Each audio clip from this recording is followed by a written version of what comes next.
years in the cultural industry. A front row seat into the Creole cultural traditional and contemporary spinal cord, a microscopic Creole cultural analysis, highlighting achievements and triumphs, realizing dreams and goals, and showcasing the journey to excellence. Delving beneath the surface of Creole cultural history, a report on the character of the Creole culture. Dominica's International Creole Cultural Magazine presents Creole Heartbeat Hour on Q95 The Big Station, this and every Friday from 11 a.m. to 12 noon. Be sure to tune in.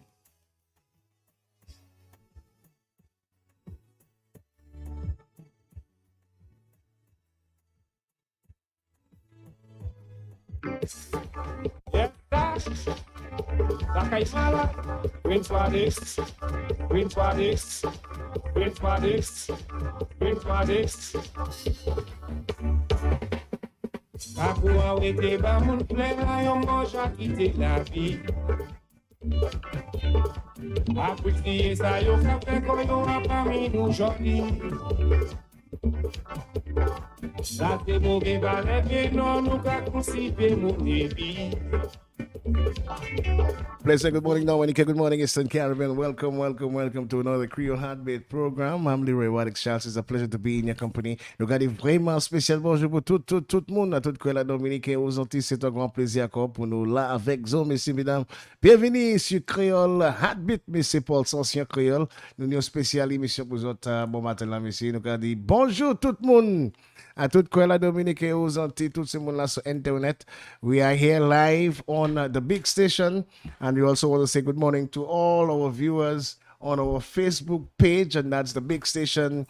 We should be having Curtis Gordon. He is unable to be with us this morning, but he has sent, as a matter of fact, we have communicated with John Riviere, and he should be checking us any moment now. But already in the studios is Captain Caesar Za Emmanuel. Greetings to you, my brother. Yeah, bro, what's up? Nice seeing you as usual and always. Happy New Year to you. Yeah, same to you, man. Hope the year is very happy. Yes. And I really do hope that this year will be even better than last year. I know last year was a very testing year for us Dominicans. Yes, very, very testing coming out of the COVID, situation. Yes, still sort of recovering. We're still recovering. So financially, economically, everything has to bounce back. Za, you have been an integral part of Carnival for several years. We're going to try to educate our nation as to, certain aspects of the mass. For instance, we are familiar with the Panty Fed and Brazil. We have been seeing dominating, but there's an integral part, a very special part of our Carnival, the traditional mass, and even a different type of mass with Thunderbirds. You have been the head of Thunderbirds for several years. Give us a little background as to Thunderbirds, how long they have been in existence, and even you yourself, how long you have been in the actual organizing of Carnival in the Roseau South. But let me say, before I get into it, I normally call the feathers BBF. Bra Bikini and Feather. I'll take It's this the one. BBF band. BBF. So I wish you would make a note of I'm it. going to make a note of it, BBF. Yeah, they're the BBF bands, and they have a role in our carnival. Mm-hmm. However, sitting here as a member of the Thunderbirds Carnival organization, folks out there know that Thunderbirds is a household name. Carnival is not Carnival, I think, without Thunderbirds, and that's for a very long time. You're dealing with an NGO, non-governmental organization, that is about 63 to 64 years old. Wow. It is the oldest carnival organization outside government. Currently, it is still active. And it was really created by a community that always create things. And that is the Harlem Newton community. Very strong, not just in carnival, but also in sports. But we're here to discuss carnival. No, but tonight. we can still educate because you can still educate our people as to how strong, because most people may know Newtown for sports. Harlem Bombers. Dumford Rovers. Yeah, Thunderbirds. But then also for Carnival, especially alongside the Roseau North constituency of Pottersville. Yes, and talking about that corridor, it's a corridor joined by two sister communities, right? And I'm from the southern corridor from Charlottesville. And as I was saying that the young men who put together Thunderbirds, remember that we had the 63 fire. And the first time Thunderbirds came up with a carnival band, it was a Mexican band in 1963. Wow. Prior to that, they would do T-shirts. I could go as far back as Rico Brothers or Diggers and Stumpers, from the very same young men, who put Thunderbirds together. And can you name a few of them, sir? yeah, man. The mastermind was a guy we call Boy John Baptist, Macmillan John Baptist, who died sometime last year, right? And there's a gentleman in Roseau Central called Gis. He also died Recently. That's the original He used to be a port worker. Mr. Gis. And a sensei builder. We will get to this, right? One of the few in Roseau Central, right? And then you had Owen Shillingford, Tom Webb, Damien Grell, Louis Pinard. All right. Oh, I'm talking about original folks. A guy we call Pokito. That's his Ambrose George brother, his first brother. Right? And we have another one we call Black Joe. Right? So let's say Alfred Slide Calipi Chop. So it is let's say 20 guys way back in the late 50s, right? And the early 60s. Really get together and put that pool of creativity together, which we call Newton Carnival. But, Radix, before that, we had Carnival. Yes. Before Thunderbirds, we had Masquerade. Yeah. A lot of people must understand the difference between Carnival and Masquerade. Bring us Can, back can to you the tell? Masquerade. Can you tell the Masquerade? Well, right? Can you tell? it was more Right, hold on. We're not interviewing one another. We're having a dialogue. We're having a dialogue, yes. Okay, good. Go ahead. It is more or less the traditional aspect, using mainly the mask those days, where you would buy a face and that sort of thing. Basically, it was the slaves were given, and even before the slaves, even the Romans. But then let's go to post emancipation. The slaves would mimic their owners, their masters, by masking their faces so that the slave plantation owners would not actually identify those slaves during those days. And then they would have, have that little liberation, and it was called masquerade then. Masquerade. Yes. So we can go post 1838. Yes. 1834, 1838, which is emancipation, right? Or pre 1838. Yeah. Let's Okay. go post for now. Let's go post 1838. That's when we became free. So we could do much more to the master after 1838. Yeah. Pre 1838 was still controlled. Even when we had masks and what have you, the masters know we outnumber them. Yeah. So they could tell, Yeah. right? But post 1838, when we really start participating in masquerade, carnival, that's a different thing completely. We then introduce our music and our costumes, right? In particular, the pie fig and Alex, Moko Jumbi. You see Boa Boa here today. Boa Boa is an African thing, and it has a symbolic significance to it. And that is that we are so high, according to the Africans, we can see the devil before you. along the road. So we that can was, tell you that what's was one of the coming main significance of the Moko of zombie. the Moko To zombie. see the devil, Devil to way see ahead. way ahead. Yeah. Yeah, that's the height. Yeah. The height. We were extremely tall, so we could see the danger in front of us and tell you to cool off, behave yourself. Masquerade. And Roseau South. We can even if John comes out, we could still deal with Roseau North. Yeah. Because I have a little history of Roseau North, right? In the South, all right, our traditional carnival is La Pocabwit. And we had the Wade brothers. It's a whole family. Ambrose George and them took over after. But the Wade brothers were the original La Pocabwit. Let's call it the orchestra or combo without the horns and what have you. Representing Newton in all facets of carnival. Because, we had no hi-fi, we had no swinging stars at that point. And, they would get involved in something I know young people will not remember that something we'll call practice. That is 2 or 3 weeks before Carnival, folks out there. We used to have at Newtown and Pottersville, let me bring in Pottersville, what we call practice. That means that from 7:30 in the evening until 10:30, we would practice to play. We would play mass on the street, practice to perform Carnival Monday and Tuesday. Well, I can talk for Pottersville as a little boy. There was a guy called Mr. Cockrell. And then he with William, a guy William O, and they would actually play the Lapo with. So now that particular practice is still prevalent in Guadeloupe. Okay, As a matter of fact, every Sunday after Christmas, the whole Christmas season, they have that practice where they would actually jump in the streets. But I remember those days as a little boy, we were given the permission. No police would come and, but basically we would practice for, let's say, 3-4 hours, but in the area. In the area. We would not cross the bridge to the city. Exactly. So our area is where the Roseau Boys School is. Yes. And back. And back. We would not pass the Roseau Boys School going forward. So the Roseau Boys School and back, we'll go up and down their free time. Yes. All right. But folks out there, it was something to look forward to. Yeah.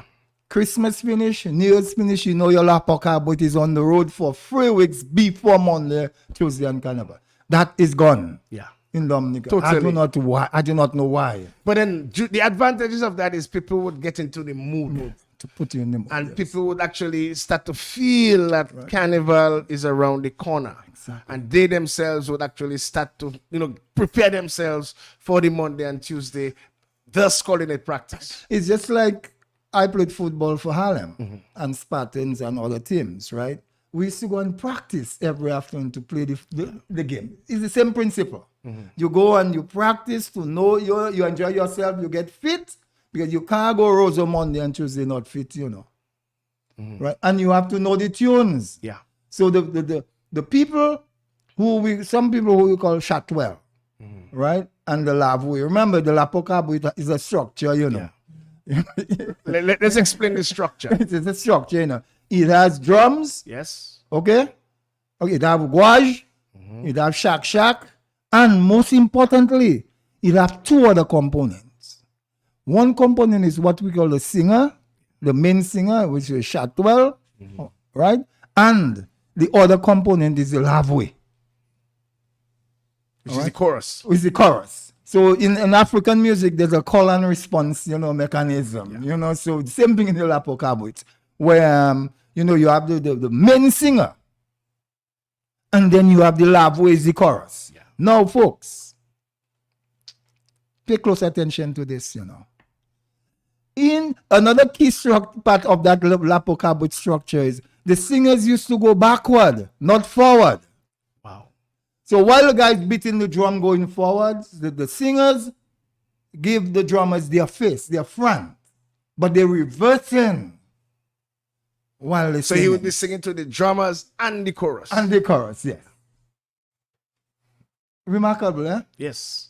And my God, why is that dying out? Oh, we see that Juve morning, and after that is it. We see that aspect of it too. Okay, yes, Hey, bro. good morning to Yeah, John Riviere. As we want to say special good morning to John Riviere. Hero. Good morning to you. Hero, John Carnival Riviere. hero. Carnival hero. And you Yeah. can put on your headphones, John, as we get set for you. And I just want to pick you up in a very special way for the contribution that you have made to Dominica in terms of Carnival. You have been a costume builder, you have been part of Thunderbirds, and I think you actually was the one who actually founded Carnival Corner. Yeah. Good morning to you, John. Happy New Year to you. Good morning to you and good morning to all. You can get closer to the mic, John. You can get closer to the mic so we can hear you properly. And we were speaking a while ago about the Chatwell area, but then just before we actually bring back Azar, tell our listeners about you and how instrumental were you and continue to be in Carnival in Dominica. Well, actually, I on the low line with Carnival, although I was just building a costume for Princess. For Princess, yeah. And Miss Teen, that's what I was doing this morning, and I actually forgot to come and join you. It's when the program started. Absolutely. I remember, so I rushed and come across. But you yourself, you have been involved, I mean, in carnival for, I mean, maybe all your life, though. I've been involved in carnival from boys' school days. From Rosa Boys School days. And you're talking about the Rosa Boys School, Newtown Rosa Boys School? Rosa Or boys. Rosa Boys School. Originally from where? From Newtown? From Newtown, yeah. From Newtown. And you actually was the founder of Carnival Corner. You were originally I from... was the first man to start off the carnival corner in 92 when they allowed the sensei to come from. So straight away I mobilized a few fellas like Kelly the Ghost and so on, Vincent Titeraji Burke, Curtis Gordon, and we started carnival corner. Why you were a member of Thunderbirds then? Why did you decide to actually introduce a different band and basically based in the north of Rosa, basically Port Rosa North area? Actually, we needed the competition and to build up on carnival. But people like Tom Webb, Damian, and those guys, they just wouldn't touch a sensei. And they said it clearly that they would never play with sensei. And that is because of 1963. Because in memories. 1963, the fire actually started in the Thunderbirds band. Band, that's correct. Yes. So the memories were still fresh in your mind and they felt that they would not... I could remember those three sensei fellas talking to Gold Teeth and Tom in the band. So, in 1963? Yeah. I was Remember, just- Gold Teeth is Macmillan John Baptist. Macmillan John Yes, Baptist, yeah, yeah. yes. So I saw the fire after the guys talk on the pan playing. I was concentrating on Bogoroy with his 5 drums and so on. And the fellas move at the back of the band, continue looking at the band, then I heard fire, and I saw those 3 blaze of fire. So in 1992, actually, you actually decided you're going to pull some guys together to create Carnival Corner. To actually, have some level of not even rivalry, but to spread. Actually, it wasn't rivalry, just the sensei thing that was in me, and I wanted to play sensei. I actually go and got the ropes and so on, and we started making sensei straight away. Sensei. Okay, but when you're just giving, we were just referring to the style of Lapo Cap with the Chatwell and the chorus, the Lavue section, and we were as I was just educating our listeners how important that was during those days, and even the practice sessions Yes. a few weeks before. Almost every night, Lapo Cap it would be. I can remember for sure for Pottersville. Actually, the La Boca started right after Christmas. Right after Christmas. Right after Same thing like Christmas, in and they Guadeloupe. practice every day, and sometimes the guys used to chip up to Lale Coco or even Lubia and come back. Serious from Newtown. Newtown to Lale Coco and back. And then you had Point Michel coming down towards Lubia and going back and things. So Lubia coming towards Newtown or towards Point Michel and going back. Man, that It should was be just, nice. It used to be great. Point Michel to Lale Coco Coming and down, back. yes, yeah, up and down. yeah, up and Newtown down, yeah. to Lale Coco and back. I can remember Pottersville to the bridge. Bridge and back. Because we would never cross to go into the city. Just as that we wouldn't cross the Rosa Boys School. Yeah, we wasn't crossing the Rosa Boys School either. Boom and back up. But very importantly, even during the practices, Za and John, the sensei. We know what happened, or we heard of what happened in 1963. But even before 1963, I'm not sure if you guys will have the history of how important the sensei was. Actually, the sensei was an important costume in the carnival. I could recall the guys going up in the Gwenville area, in the Upfortney area, and then you'd see the guys coming down with their sensei on them. That used to scare us off and you'd make way for them. I had quite a bit of discussions with fellas like Shifet and Papu and George Mazu and so on, who were the guys really running Sensei Carnival. And in fact, we used to call them the band movie. So I had quite a bit of experience with that. And I happened to get some knowledge in building costumes because I had the opportunity to discuss with those guys. So Alex, yeah. Sure, but let's put it in like a historical perspective. Yeah. Which is John is right, but another way to understand Yeah, it because is, we want to go is coming from emancipation. Our carnival, Juve is a recent thing for our carnival. It never Never started started Juve. Juve before. No. Mass used to start at 6 and stop at 6. Right? Way back. Right? And then the sensei now, the pie fig. And what was a critical aspect of that 6 o'clock in the morning thing. Brother John would know that. I know that. Right? Where they would use that time, right? No big band, nothing. Individuals would have their pie fig, their sensei, and they have a biscuit tin behind them. Right? That's their music. All biscuit tin, All biscuit a tin. potty, Tie a potty, with tie a mash and bell making in their salad. hand, a butu in their hand, you know, and what have you. But it was kind of a solo thing. And they would leave Pottersville and come all the way Newton. And leave Newton and go all the way Pottersville. All right. So the sensei itself, while it is a West African, you know, costume representing, interestingly, the chicken. Yeah. Right? The chicken with a bull's head, the horn. Yeah. Right? It came into a carnival through the West African slaves. Yeah. All right, that particular costume. And it showed critical significance, right? During that pre or non-Juve morning, like we do now from 4 o'clock, you know, and we'll get into the Juve thing just now. But the sensei itself, it's a remarkable costume. And I think Carnival Corner have to be given, you know, a lot of kudos for bringing it back after 1963. We had Because a talk with Virginia Charles. yeah, when I did my little work research, I was informed that the ban was lifted in 1995. I don't know how accurate that is. No, 92. Right, 92. Okay, the ban was lifted, and it was lifted on the Dermot Southwell. That's my understanding with Eugenia Charles, and they brought back the sensei.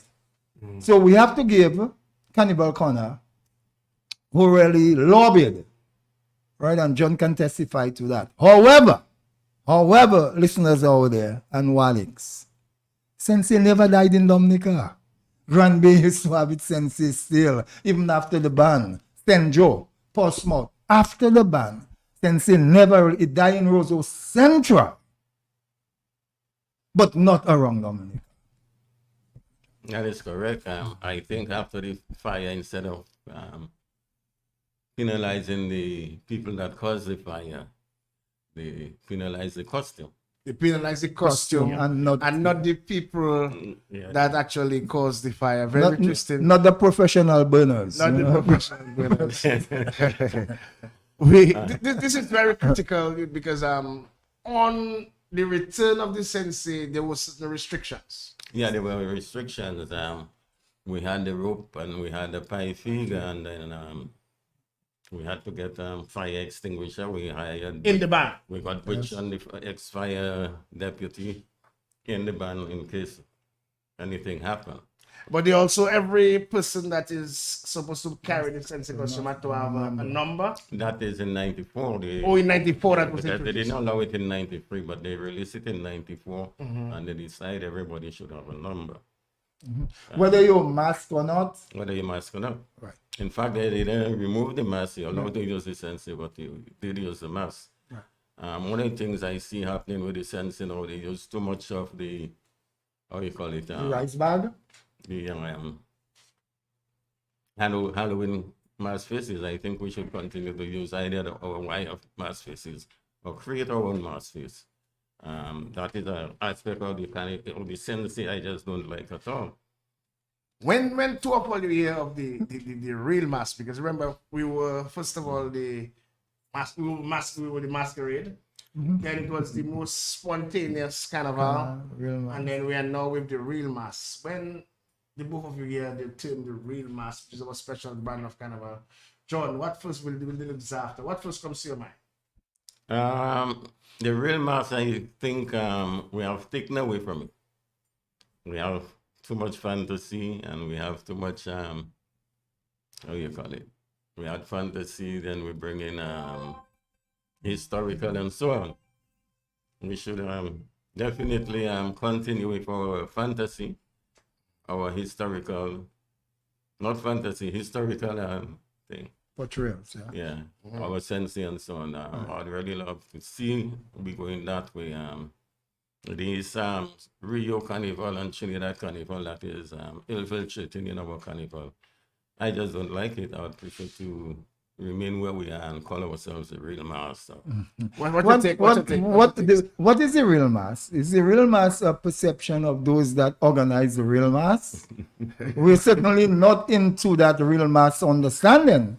And it's the real mass where you come as you like, without costume on you. Because the majority of Dominicans do not put costumes on them Carnival Monday and Tuesday.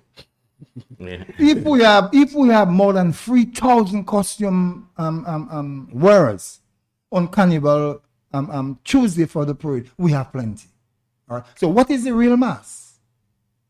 So is it? What is it? Is the name itself? Let's say is like a hypocrisy of what it's supposed to be. What we actually seeing and witnessing and experiencing those days. Is it a hypocrisy of what it's supposed to be? It's an understanding of what people think it is. And I don't want to be sarcastic there. Right? It's an understanding of a misrepresentation of our carnival. I'm going to read something from IP, which I found very, very interesting. It's in this document. You have the document also? Yes, but it is very interesting. Yeah, and very, I want very our interesting. listeners to hear it. In 2019, organizers seem to be struggling with the quandary of superficially holding on to the traditional aspect of the real mass. Example, the sensei, only for its assumed economic benefit and less for its revolutionary mandate of explosive creativity, inventiveness, and dynamism. Hence the appealing of investment into the traditional aspect of mass in 2019. The organizers must have also grappled with the older generation difficulty with internalizing contemporary aspects of the mass. These would be included the bouillon music from the electronics bands, scantily clad bodies in their faces, and the flagrant use of mind-alerting substances by both young and old. Now is the question, does this reflect their ignorance of the psychology and spiritual aspects of the festival? Have they chosen to forget the democratic ownership of the road, the right to freedom of expression, and the joy of just being, which we are embraced by the oppressed majority on Carnival Monday and Tuesday? I hope that the organizers of the Real Mass pursue the prescribed postmortems and plan for 2020. They will change and embrace the spirits of Sankofa and return to the past for guidance and clarity with regards to the purpose and function of the Real Mass in the future of Dominican society. May the spirits of the ancestors be pleased. Well, it's confusing me there. What I got from what I be saying is the prevalence of everything else excepting what we have carried from the Africans. Yeah, but he's also talking about the freedom of expression. Well, if you're going to deal with the freedom of expression, you should expect anything. Because you're giving people the opportunity to express themselves, right? On the other hand, he's also saying that there is a material spiritualism to Carnival. Yeah. Right? In the way you actually portray yourself playing Carnival. Instead of the flimsy half nakedness, you represent yourself as an African sister, African brother, portraying something of significance to your culture. Or, as John said, Thunderbirds is not a group that deal in myth. We look at history. Most of our bands have a historical context to it, whether it's Egypt, Mexican, Russia 1500, you name it. We go deep into history, right? I understand where IP is coming from. However, we must make room for evolution within our carnival itself. And just like my mother, his mother, we come from carnival families at Newton. When my mother and them used to put man pant on them to go and play them match, people used to say they're crazy. Because around those women would dress like men. Vice versa. You remember we had the big gay bands, Yeah. Boy Farrell, those guys dressed like women. huge gay bands. I don't know if John remember that. Yeah, I remember that. Where you had the gay folks. They had numbers of as much They as have 50 in the band. 15 with wop duet, men in wop duet, representing their sexuality. We're talking about the 70s, 80s. No, No, 60s, late 60s, early 70s. All right? Could you imagine that would happen today? That you had a gay group, kind of nobody troubled them. They enjoyed themselves. Because it was carnival. It was coming. Just like you had the band Milat, which was organized by a lady called Adeline Johnson, who's also Adeline Shillingford. Right? Okay. And you had Wadix, you had Irene Peltier. Yeah. From La Pointe. But she was more based in Roseau Central with her bands and what have you. On the Pottersville side, you had Beachy. I don't remember Beachy. Yes, I remember Beachy. They call her Dodo. As a matter of fact, when I spoke to Raymond Lawrence, he gave me quite a bit of preparing for here, gave me quite a bit of information that she worked for the Lawrences. Oh. But she was critical in organizing carnival in Roseau North, whether it was sailor, rounded costumes and what have you. Okay? Another aspect, before John cuts in, another aspect of our traditional mass we must remember. And it involves three phases. One, you have the men who used to make things, like Rupert Lloyd and those guys, actually making things to play mass on carnival. That is the part of said. That's their part. All right? Money we made, Papi Sonsu, Abraham, Nuchebe Leza. And he would make Muppets. Oh, this guy was fantastic. Yeah. This guy was just a genius. All right? When he would play his music And on on a the saw. On a saw. Yes. Heskelau, on a saw. All right? But he was instrumental in creating things for carnival, one aspect of our carnival. Then we had all the traditional, like the cowboys. We had a partner in Central called Everard. Right? His two big holsters on his side and his group with him. We had the Stonebreakers, which is the Indians with Judah and them from Newtown, who in the night used to crack stones and put them in particular corners. And during the day, they put the stone on the chest and break the stone, but the stone was already broken. But that is carnival. Right? When we hear the real mass, was that supposed to be part of the real mass? In that new concept? In that new concept. I have no idea. Because I mean, I have no idea. but when we conceptualize everything, we would expect a balance between the traditional and the contemporary. Yes, correct. What do we experience on the road in recent times is a total different. Yeah, it's totally It's a total difference. You We are forget the guy still- that used to have the free man in one. Free man in one. You turn to the and he say, they say, I say, right, I say. Man in coffin. Yeah, I So remember. then, this. So if that was our real mass, then this is our traditional carnival, right? So if you're telling me now, you have Dominica Mass is the real mass, where that side of it went, where is it? What you have the opening of carnival, and I just admire your energy on Monday morning, I think it was, after the opening. Yeah. This is nonsense. And it reflects the people, the carnival consciousness of the people that are organizing the opening. They're not creative. Period. They're just not creative. Actually, there's nothing creative in the opening of carnival. No, nothing at all. I remember when I used to come down from New York, I'd go to open and see the little boys make their bobbing truck. And pushing around. You see creativity in the thing. Because I'm kind of concerned that we, according to John, we have borrowed the contemporary aspect from, let's say, Trinidad and Rio, and right now it is virtually dominating.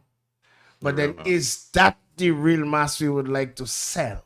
Is that what we would like to tell people to come and see us as Dominican? Is that the real representation of Dominica as is? I mean, I don't feel that way. Certainly, that is why I'm very, very critical most times, because I feel it should be a nice balance, a nice fusion, where people can see a good display of the traditional aspect and also a good display of the contemporary. Nothing wrong with the contemporary, but what I'm concerned about is the total domination. Right.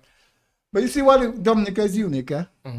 I go all around for Carnival.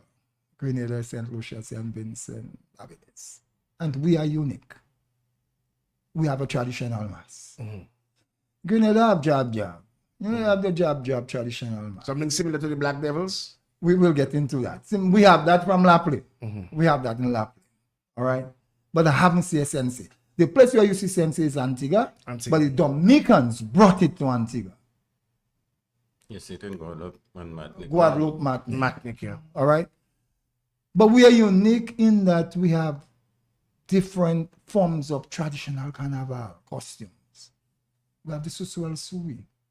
Right? You know, the clown costume used to be a traditional costume. You know? Yeah.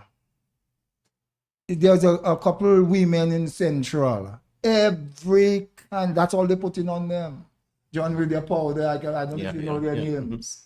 Right? Okay? So if we're going to talk about real mass, okay, it has to be tied deeply with traditional thinking, not just costume, you know, traditional thinking. There's a difference with traditional thinking and contemporary thinking.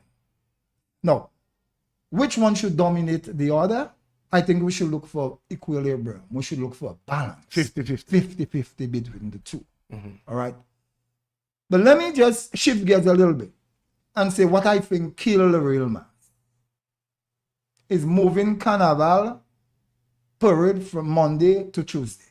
That is my personal belief here.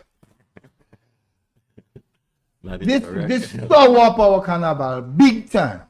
And I mean, I've covered Carnival and interviewed you year after year. And that is one of my biggest issues. Kill it. Which can't keep me silent most times. You guys are the experts. You guys are the creators of the various costumes in the various bands. You guys are responsible for the traditional aspect, for preserving and maintaining. You have been openly, categorically, and forcefully asking the organizers to return the carnival to how it used to be like. And then, to my mind, a selected few supposed to be the organizing committee refuse. And that is the issue I have. People that possibly never jumped before, never have a history of jumping, never even make a costume in their life, is they responsible for telling us which day should be what day. Or if when they were small, they see a long tongue passing, they run on their mother bed. Good morning to you, Creole Heartbeat. We're discussing traditional carnival.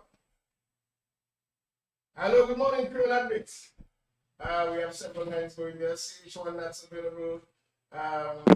Okay, I guess some during this one. Are we ready? I'm not sure, but we are not hearing. Okay, make sure that everything is in order, or if possibly everything is okay. But we have been getting a few calls. Let's see if we have this caller. Good morning, Creole Heartbeat. Yes. Greetings, Mr. Wandix. Greetings, my brother Zah. Greetings, Zah, and also John Riviere. Yeah, Mr. River, greetings. Listen, I'm listening to you all, and I honestly think we should have kept to our old style. Don't follow nobody else, because our style was unique in what we do. Look at today right now, our Kadas, our Bunyo is unique. We're the only one in the Caribbean. So we have to go back to that. And as you mentioned about the bobbin truck, I remember little boys in Central School, we used to have a workshop, we make our little trucks, and the other schools used to do that.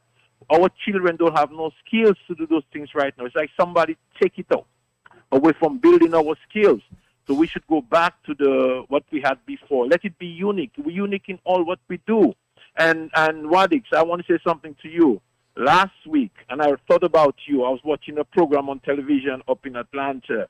And you know what I saw? I saw Grandma playing in Super Bowl 13 in 1975. I was like, oh, and I took the information. so I could record it, get it, and send it to you. My brother, those guys look young and vibrant. Yes. You know what I'm saying? Yes, thanks a lot, my brother. Yes, Sam, they played at the Super Bowl that year. Yes, I'm saying they were unique, young, and full of energy. And I took all the information so I could get it and record it. But I'm gonna get it to you on ZA as soon as I get it. But Okay, we no should problem. keep I would love that, our my brother. our old-fashioned way, man. And because it's unique in what we do, it's unique. And God bless Dominic, and hope people put their heads together and save Mama Dominic. Peace and blessing. Yeah, peace and blessings to you, my brother. I think we have another caller coming in. Yes, you could call us. Za and John Riviere in the building, traditional mass. Good morning to you, Creole Heartbeat. Hello. Hello, can you speak up a little, please? Hello, good morning. Okay. Hi, good morning. Yes, you want to make a contribution? Yes, I do. Go ahead and try to speak up a little. You're hearing you very low. Yeah, Okay, yes. Much better now. Go ahead. That's right. Yeah, man. So, am I on? Yes, you are on now. All right. This is Raz Bobby. I'm calling from the Virgin Islands. Raz Bobby. How y'all doing? We're doing okay. We're discussing traditional mass. Yeah. That's exactly what I call to contribute about. Respect, my brother. Let's hear your contribution. Okay, so on the 5th and 6th of January every year, there is a celebration in Jamaica related to the Maroons of Jamaica. So there is a carnival of sorts that is experienced by the Maroons of Jamaica that has been done for the last 286 years. Wow. I was just there, so I can contribute to what I see that look like that's supposed to be what we celebrated. Yes, I respect. Okay, so here what is happening out there.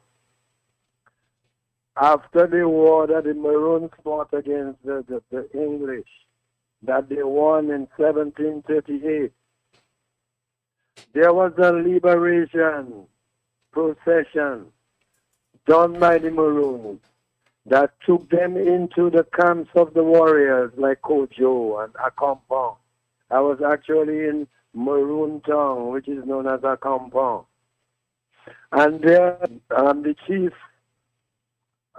did a ritual. It's a ritual done every year under what they call a kinda tree. So the chief speaks to the Maroons about their situation and basically is a reenactment of a liberation march that took them from Kojo and the other warriors in the hills of a compound, and they walk right through the village. My brother, what I experienced was like 2,000 to 3,000 people in what looked like a Lapo Cabrite band with no nakedness. Like the Romans brought to us. It was done the indigenous way. So they invoke the spirit of the ancestors by drumming, by chanting. And after that is realized, there is a procession right through the village. The people tie their head with herbs from the liberated area, and we're talking about an area of over 600 square miles that is owned by the Maroons of Jamaica. They walk from the different warrior camps and walk right through the village, playing their drums, singing songs of liberation.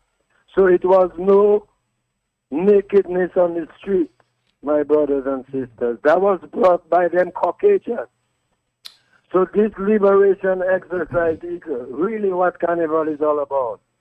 That reminds me of the days when Marfos and so on used to play the drums in Point Michel. And we used to walk from one end of the village to the other end of the village and back. And that was being done all over Dominica back in the day.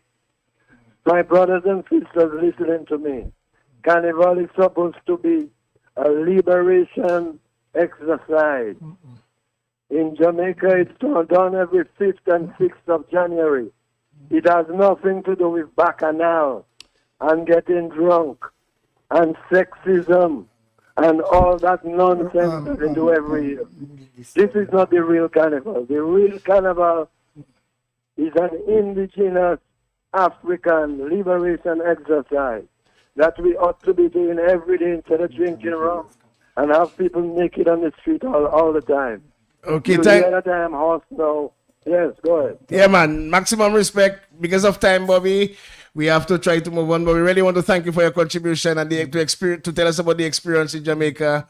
And I'm going to allow my special guest to respond.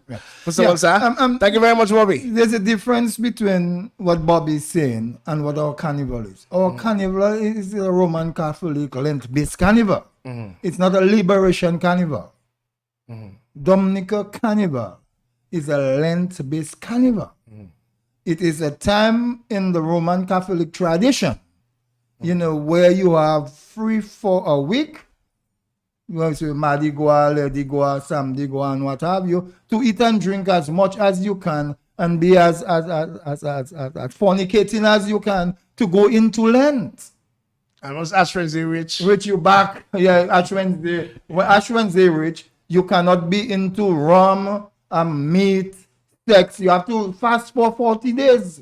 So Barbados has a liberation carnival, emancipation carnival. Antigua has an emancipation carnival. Dominica, we haven't got an emancipation carnival. Yes, we could get it to that level. But our carnival is a Roman Catholic-based Lent carnival. Right. So do as you want, put what you want, curse who you want, do what you want. That is the essence of the decadence of the Roman Catholic carnival. We could change it going forward, but as long as it remains a Lent carnival, right? But I thought it was like a fusion of the both. No, not our carnival. Or the basis of our carnival. Yes, we have Africans participating, as you say, after 1838 and before. Yes, we have slaves here participating, but our carnival is not a slave-based carnival. Because also the Cardinal is very important exactly into our carnival also. Yes. Okay. However, even early on in our tradition at Newtown, we used to have stick fights. We used to have red ochre and blackheads coming on the Newtown Savannah. Fighting each other. Blackhead was coming from Potter. Yes, and we are red ochre. From Newtown. So he's talking about it's a spiritual, understanding of things. But we had some of that, in the early stages of our carnival. So that's why I'm saying it's like a fusion of some of the Roman, which is what we actually celebrate, the pre-Lenten, with some of the African. The African spirits. African spirits. But then, very importantly, we have been challenged to actually keep that balance of the traditional and the contemporary. It is no secret. We have been seeing it dwindling in numbers. What are some of the challenges you guys have been facing in terms of keeping that traditional aspect as strong as it's supposed to be? I think one of the biggest challenge we have is the organizers. The organizer of the carnival itself. Yeah. They don't speak to the organizers of bands and so on. And we have another caller. Let's hold on a while, John. Let's take the caller quick. Good morning to you, Creole Heartbeat. Yes, what exactly? Mr. Curtis and the other guy. Yeah, I just wanted to correct me if I'm wrong. When based on the emancipation calendar, I know that Antigua have the realist carnival because it's falling exactly August 1st, yes. Monday. That's correct. And you remember, slavery was emancipated in August 1st. That is correct. That is correct. Right. Yeah, that's correct. And now I heard that said a certain thing a while ago. I just want to echo the sentiment. A lot of square pegs in the wrong hole. People had never run mass and swell in carnival. How you can put t-shirt ban on a Monday and the highlight of the carnival on a Tuesday? Nonsense. That makes no sense. And why they keep burning the fire? That is the pull out there. Yeah, man. Thank you very much, my brother. So yes, the challenges. In truth and in fact, the bands used to parade on Monday, and they would come back out with their costumes on Tuesday morning. And in the afternoon, T-shirt. we used to put what we call dandan. Dandan on us. Yes. Dress nice outfits, and so Exactly. on. We had the people like Chandels and Limers Limers and we were limers. Ebonies and Commandos and so on, coming out, even searchers from your tongue too, coming out with their balloons and their nice dandan and so on. We call it group carnival. Yeah. Man, this will be spectacular. Oh, beautiful, man. beautiful. Balloons parade Yes. in the place, man. But numbers also. Number. Yes. Exactly. So that's the point I want to make to your question. To answer your question, when John Okay, is yes, finished. John. We were referring to, I mean, you said a while ago, the organizers are responsible for the dwindling numbers and the strength, the positiveness of the traditional aspect into the real mass. Yeah, what the organizers did, they disrespect the organizers of the bands themselves. They had no respect for them. So in other words, they are disrespecting Thunderbirds and Carnival Corner in particular. Not in particular, you know. I mean, the organizers, they are kind of disorganized the bands. And The organizers disorganize the bands. What it's critical to our traditional carnival is what has happened over the past 40 to 50 years. And that is the decentralization of carnival. You think that has caused a serious Serious challenge? harm, particularly to a traditional costume scale, based on scale in Roseau Central. Right? Because remember before, people used to come down to Roseau Central. I to do remember their those days.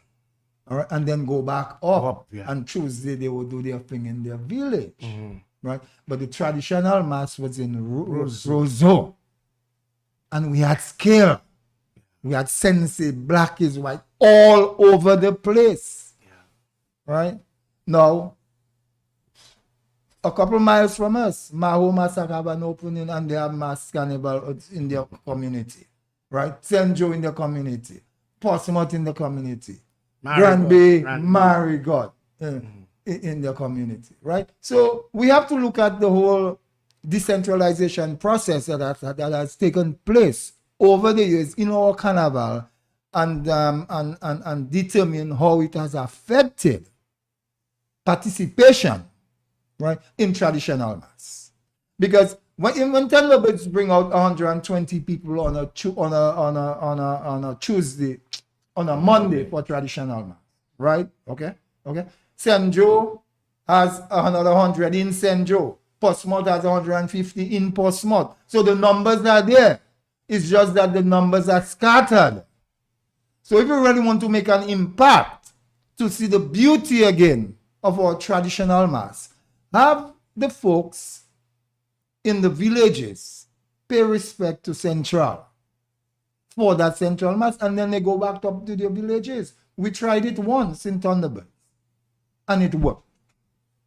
All right. You have Salisbury just there. You have which one again, John? Dublin, St. Colliho. All on the corridor. All of them doing their own thing. It's shekelek. So we're not seeing the impact of it. All right. Number two, getting young people involved in traditional mass is one of the biggest problems we have right now. Why you think so? Because too much clothes. I give you a direct answer, my bro. Too much clothes. Period. The young people want less clothes. Less clothes. The other aspect of the construction of the sensei itself, for those who have not played in sensei, guys, it's very hot to be under this thing, is to find a mechanism in the construction, of the sensei. To get some ventilation. To get some ventilation. At our last workshop, we were looking at how we could get a material that would be much cooler than we have. Yes, it's very hot. We look at, in fact, we work with a guy from Trinidad. We had this fellow from Matnick showing how to make headpieces, not as heavy as we carry today, yes. But so we have to modify We have to modify the to get some more ventilation. Not to destroy it, Let's get some more ventilation to organize. But those we made, they were cooler, It's a cooler. They were cooler. Yes, Yes, bro. yes. Before I go, get the. I'll be here with you next Friday, man. No, of course. We Darwin, yes. get the schools involved. The schools.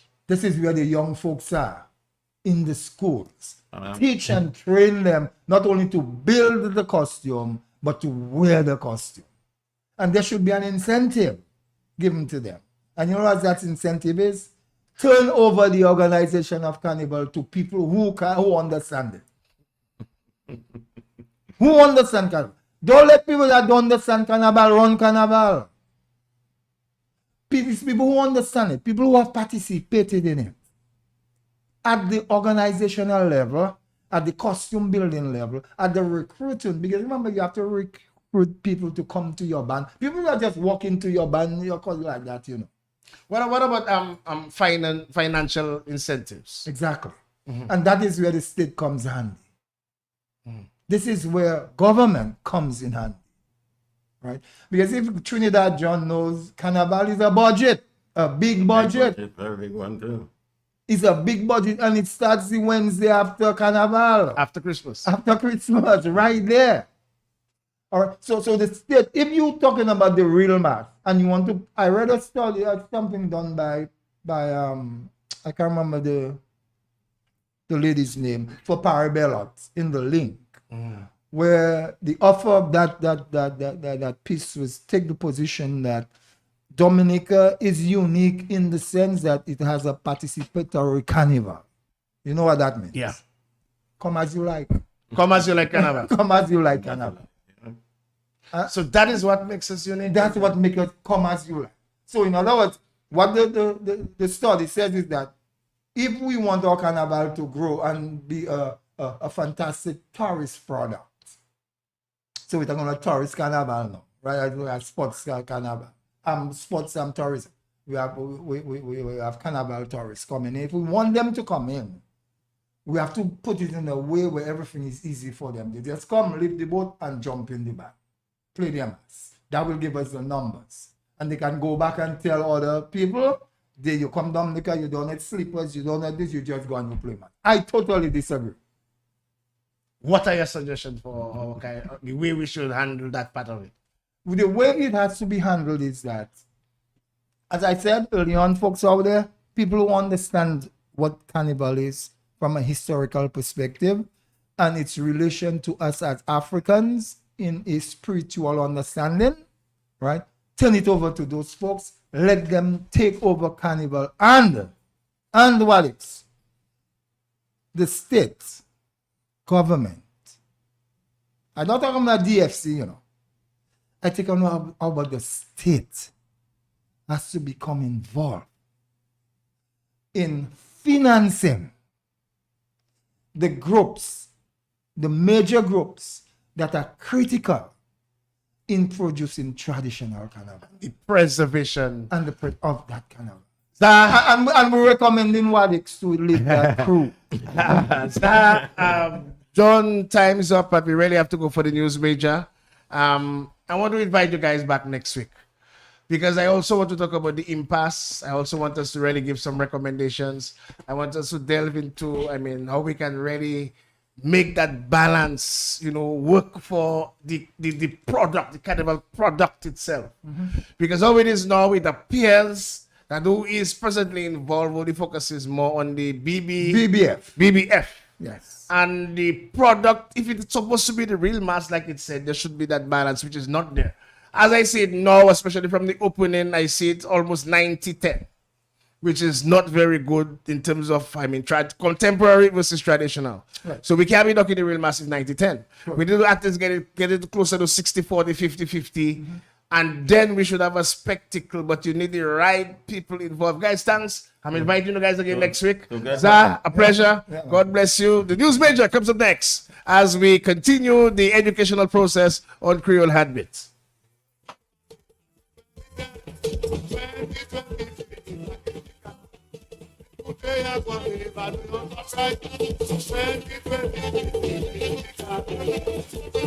I don't think they